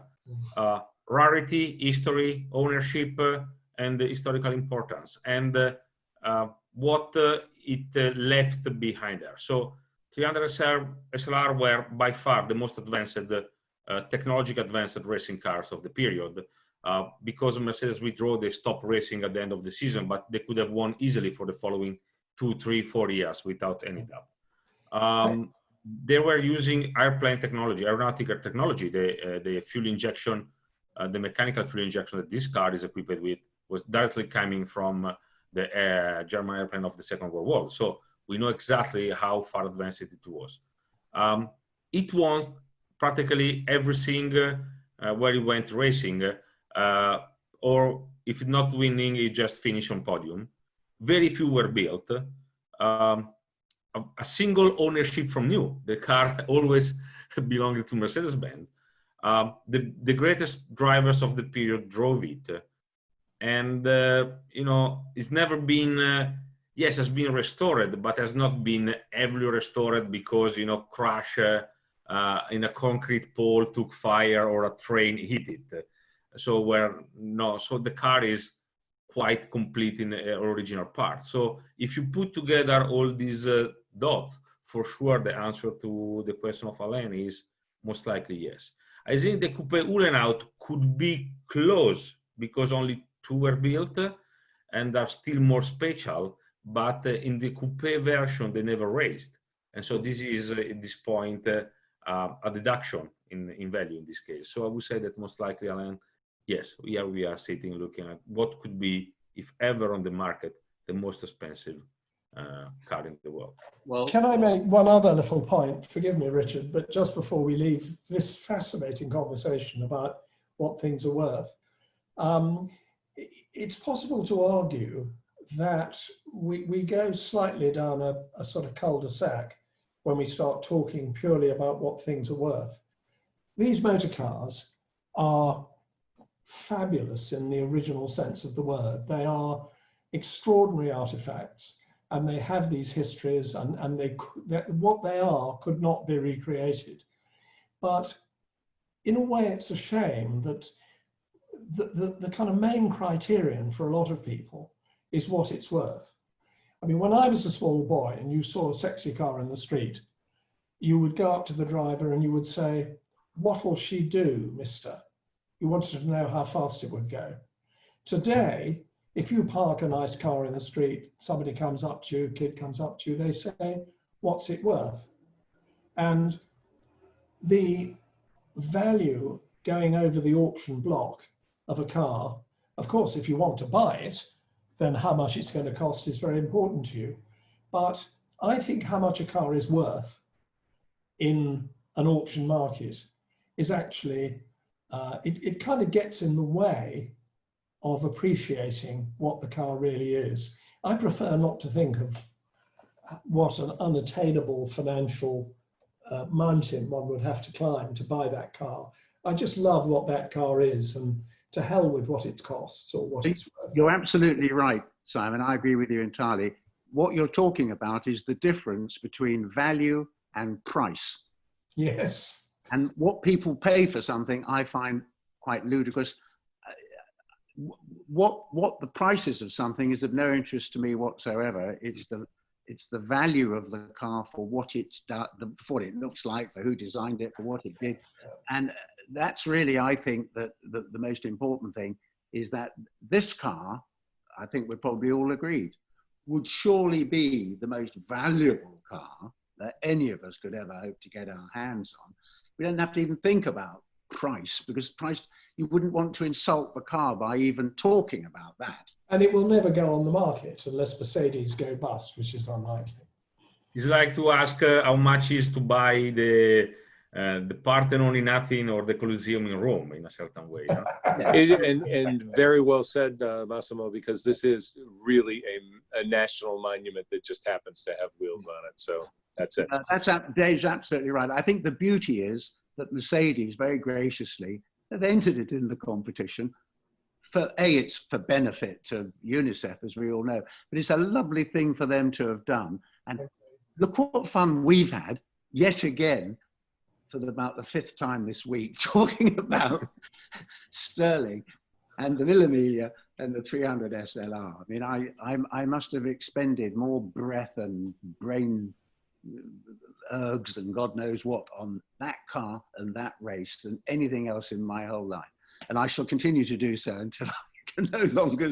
Well, just take a breath now, Alan, because we've got two more cars to talk about. Both, right. You know, as we've just kind of said, you know, they're probably not going to match the 722 for ticking lots of boxes, as Massimo described, but we've still got a couple of important cars to look at and have a chat about as well. So here's a car that, you know, this is the 1970 Porsche 917K. This won the Le Mans 61 to 70 class M in the Concours Virtual. So Simon, Alan, who wants to tell me about this? Well, I could start you off there, because I was going to say Alan should talk about it because he was at Le Mans. You know, he was passed on the Mulsanne Straight a few times by this car. I just want to ask Alan, I was covering that race for BBC Radio. You, of course, were driving in it. I don't remember the car being quite that colour. I remember it being a much more orangey red. What about you? Well, yes, it's a Salzburg colour. You see, that was a Salzburg entry, if you remember. It was Dr. Ferry Porsche's sister, Mrs. Piek, who insisted that, you know, for her share of the say-so, that Salzburg enter cars. And this is an interesting situation with this car, because at some stage, I think the chassis number of the car that actually won the race got put onto another 917 for carnet purposes or whatever. And so this car got accidentally sold. And I think Porsche then realized they'd made a mistake selling their actual Le Mans winner. And I think that a particular gentleman, whose name I do know but can't remember, ended up owning both the cars, the car that was supposed to be the winner and the car that really was. And he swapped the numbers back over. I think this is right, or something like that. So this car now, this is the Herman Atwood car that won the race, has now been reunited with its original numbers that it had when it won it. And it's the first one of these 917s that was, that's a K model. Look how those rear wings, the rear valances actually rise up over the wheel. That gave enough download to make the car comfortable to drive at high speed. But Richard Atwood chose a 4.5 litre engine because he didn't trust the 5 litre engine that was available to everybody else. And it was a very, very wet race, and people were misfiring and popping and banging, and they ended up in the lead. You see, that Porsche were very big into day glow. All our 908s had day glow noses on them and things like that. We'd never seen any of that before. It all looked a bit gaudy, I thought, but I don't know. But that is the real deal, and the gentleman who owns it, who races vintage cars and has a fine time doing so, he has the car well looked after. I'm not sure quite what you do these days if that flat 12 engine needs a bit of help. You go to someone who's done one, I suppose. I don't know, but what a treat to have that. Having our gathering, and you've got a machine like that to talk about as well. Well, I mean, Richard Atwood and Hans Hermann, wonderful couple of drivers, because although that was a sort of quasi-works Porsche, as Alan says, it was run by the Salzburg team, it wasn't one of the front runners. It had the smaller engine, and Richard and Hans Hermann were not expected to win. They were expected to be bridesmaids and not brides, but terrible wet race. The faster cars battled away with the Ferraris and got into trouble. And Richard and Hermann just kind of, I want to say they plodded round. You can't call it plodding around when they were doing 236 miles an hour down the Mulsanne Straight in the rain. But nevertheless, they just kept their noses clean. Le Mans is a very long race. You've got to be there at 4 o'clock on Sunday afternoon to win it. And they were. And that, we've been talking a lot about Mille Miglia 1955, but Le Mans 1970 was in its way a very important race. It was the first of Porsche's string of victories at Le Mans, and it was a magic event, particularly because of the terrible weather. I mean, Alan, what's it like driving around Le Mans in conditions like that, particularly when there's lots of other cars around? Well, there's certain things that you need to know before you go out. For instance, if you're going down the straight and you want to go through the kink without lifting, you must keep off. I was told this. Maston Gregory told me. He said, keep off the white lines, he said, because when it piddles down with rain, those white lines have no grip whatsoever. You don't want to go through the kink flat and get onto a white line, because you will aquaplane right across the road and probably have a nasty prank. Mind you, I have to say, whenever I asked any of the other drivers, the Gulf lot, for instance, for some tips and some help, what do you take that in? Or every single answer is we take that in top gear, flat out, because there was never any question of suggesting you might lift or brake or change down. Everything, old Seppi Siffert, every bend he ever described to me was flat out. I mean, they wanted you to get off the road as soon as possible so you wouldn't get in their way and they could win the race. But you got good answers out of Brown Redman if you could find him, and Vic Elford I found pretty helpful. These were the quick men, though, I have to say. But and Rodriguez fancied my wife at the time, so we saw quite a lot of him. But they used to call it AFOB, AFOB, because whenever you said to a driver, even if he was lifting, but he didn't want you to know, and you said, what about that corner? He'd say, absolutely flat, old boy. They used to call it AFOB, absolutely flat, old boy. Yeah. Even though actually they were lifting. Well, Vic gave me some good advice when I went to the Targa Florio the first time, and he said, just drive it like you've robbed a bank and the cops are catching you. He said, that's what you've got to do. And when you go roaring into a corner, if you see a big crowd there, back off, take it easy, because you always get the crowds where there's likely to be a big one. Yeah. And that's the best advice I ever could have had from anybody, really. You know? What Sterling said was, sorry, we are going on, it's so lovely with these anecdotes. Sterling said, when you were on the Targa Florio and you were coming down the hill into one of those little villages, all the crowd, and the roads were just lined with people. They were just a human barrier. I mean, that's why people got killed when a car crashed in those Italian classics. But if you were coming down the hill, all these huge crowds, and they'd all be looking at you. But he said, if as you come over the brow and you come down into the village, if instead of seeing pink or skin color, which means all the faces are looking at you, you see darker color, which means you're seeing the backs of their heads, it means there's just been an accident just round the next corner, because the crowd are all looking at the accident. They're not looking at you. And when you see that, I mean, this is the sort of minute detail that Sterling would bring to bear on his racing. If you see that people are looking not at you, but down the road, come off the power, because there's been an accident just round the next corner. Well, that's called racecraft, I think, and you've got to be a very experienced driver to know it. Right, guys, we're going to move on to the last one we're going to talk about. This was Class N, the early Bonneville race, the 1957 MGEX 181. Let's just have a look at this. You mentioned this earlier, Simon, didn't you, in a previous conversation about what this achieved way back in the 1950s. Absolutely. Forgive me, I'm doing too much talking, but we have to remember that now being quick at Bonneville is a totally separate branch of the sport, hugely specialized, and there are some wonderful people building wonderful cars and still going extraordinarily quickly. In the 1950s, a driver like Sterling would do Formula One, he'd do sports cars, he'd do rallies. Sterling won the Alpine Rally several times, and also they would do record breaking. Manufacturers liked to be able to say in their advertising that they had broken a world record. And MG were particularly fond of doing this. They did it before the war.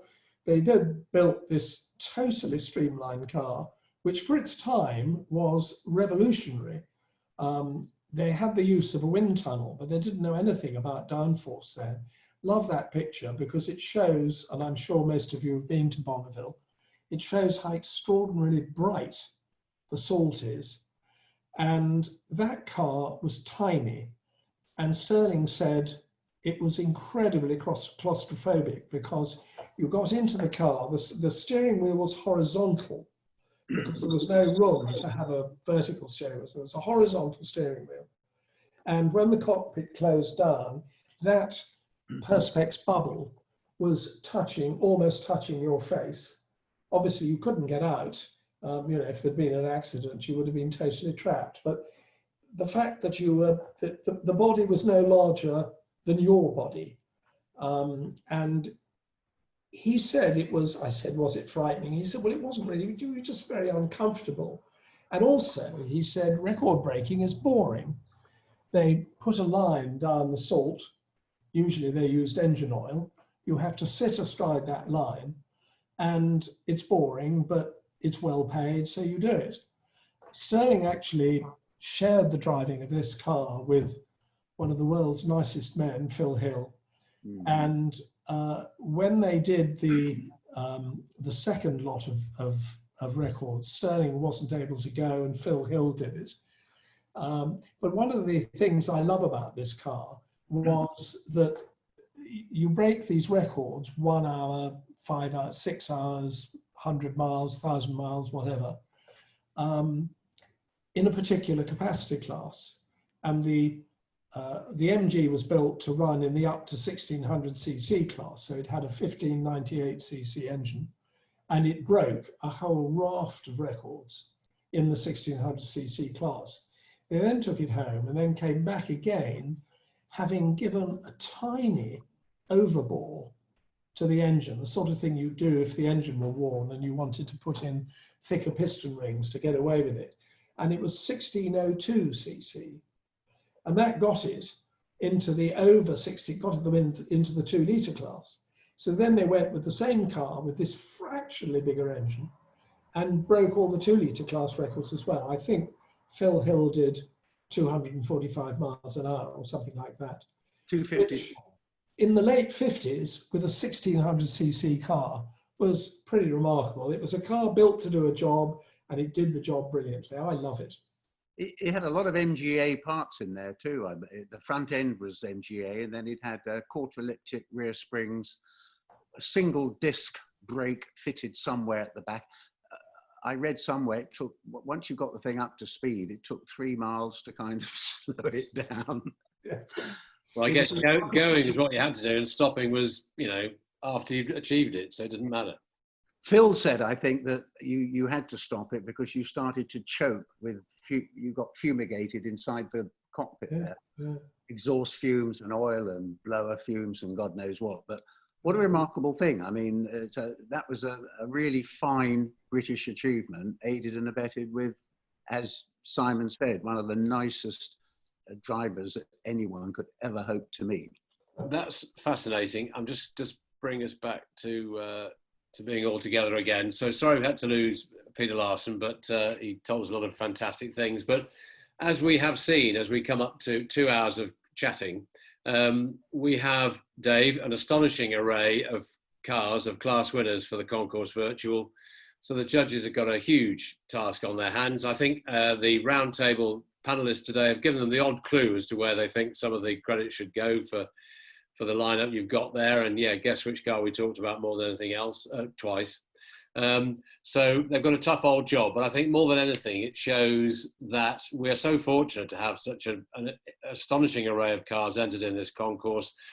Obviously, it's slightly easier to send it across via the airwaves than it is in a truck or a car or a ship. But, it means that we've had a lot of good people, a lot of good organizations enter their cars for our interests, for the car guys' interests, and for the general public's interest, and for, 1 million people who might well watch this. So it's been a fascinating talk. And I think before I stop the recording, just to say thank you very much to you and to Peter for being part of this. I'm sorry it's eaten into your evening or your day, depending on where in the world you are. But I think hopefully we've got a nice description of all these wonderful cars that just give those judges a real tough job when it comes to the decision making. So thanks again, guys. Just stick with me after I've stopped recording. But for now, thank you very much on behalf of the Concours Virtual for your time.